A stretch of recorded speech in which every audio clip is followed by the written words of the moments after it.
Ride with the Devil is a Western war film directed by Ang Lee, starring Skeet Ulrich, Jeffrey Wright, and Tobey Maguire.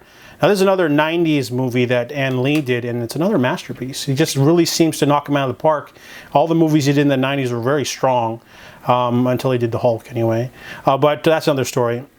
Ride with the Devil is about two young boys who are on the Confederate side, and when one of their fathers is killed by Jayhawkers, they decide to become rebel soldiers for the Confederate side. They're part of the Bushwhackers. They're not really part of the full military. They like to ride around without a uniform.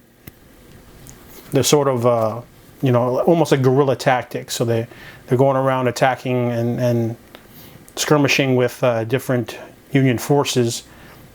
This is a very slow character piece that's really great. It reminded me a lot of Cold Mountain, same sort of style, Civil War type story, but brutal violence, spurts, but it's an epic film because it's really long. It's about character development.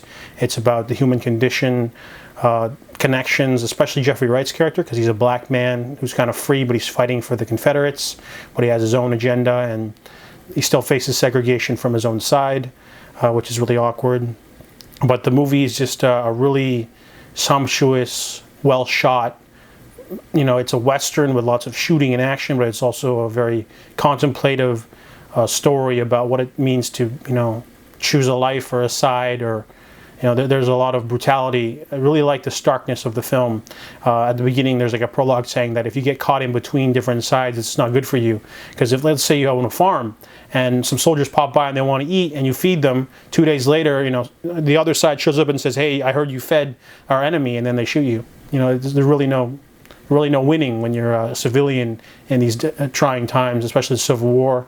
The movie is just really perfect in tone. Lots of really great confrontations and characters. They have a lot of famous actors in here just for like a couple minutes. It's pretty cool because you're just kind of like, whoa, I know them, and then like they're gone, and it adds a little bit to the ensemble piece because they're recognizable actors like now. A good 20 years later when they've been in shows and stuff, but back then, they show up just for a few minutes. It's really cool to see that peppered throughout. Ride with the Devil, honestly, it has no flaw. It is a really underrated Western war film, and I give it a perfect 10.